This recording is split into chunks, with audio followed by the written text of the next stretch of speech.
we're going to be removing this from the case, and you can see back here, right there, kind of like a little silver screw there, and then there's one on this side, and there's two on the bottom that you can't see too well. We will remove those in order to pull the movement out, and then we will take a closer look and see what we're looking at. So let's move to that angle. Now I've laid the clock on its face, but before I did that, I removed the pendulum bob, because you always want to remove the pendulum bob anytime you're either moving the clock from place to place, or especially if you're laying it down like this to work on the movement, because the pendulum bob is very heavy, and the rod assembly through here is very delicate. You can bend it, possibly even break it, so to avoid damage to your clock, always remove the pendulum bob first and put it to the side. Alright, the next thing we're going to do is we're going to remove the screws. There's 2 screws at the top and 2 screws at the bottom. So we'll unscrew the first one.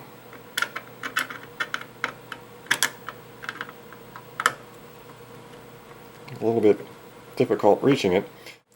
Now this item here, this is a little magnetic screw pickup tool that I'll reach down and, well, pick up my tool, pick up my screw, but I guess I didn't have it out all the way. So let me make sure I got it all the way out. If you have a magnetic screwdriver, that helps too. There we go, got that out. Remove the next one.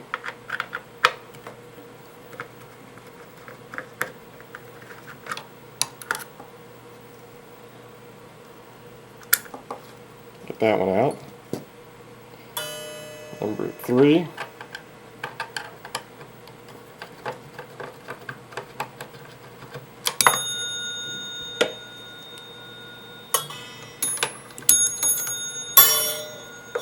There.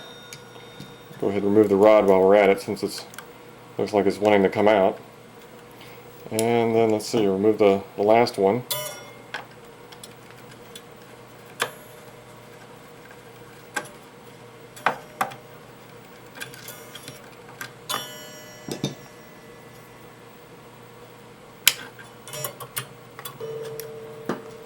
And now we can lift the whole movement out.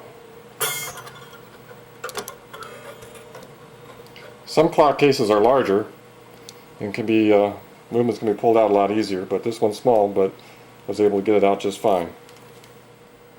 Back on. And we're going to put the clock case aside for later, because we're going to be working with the movement now.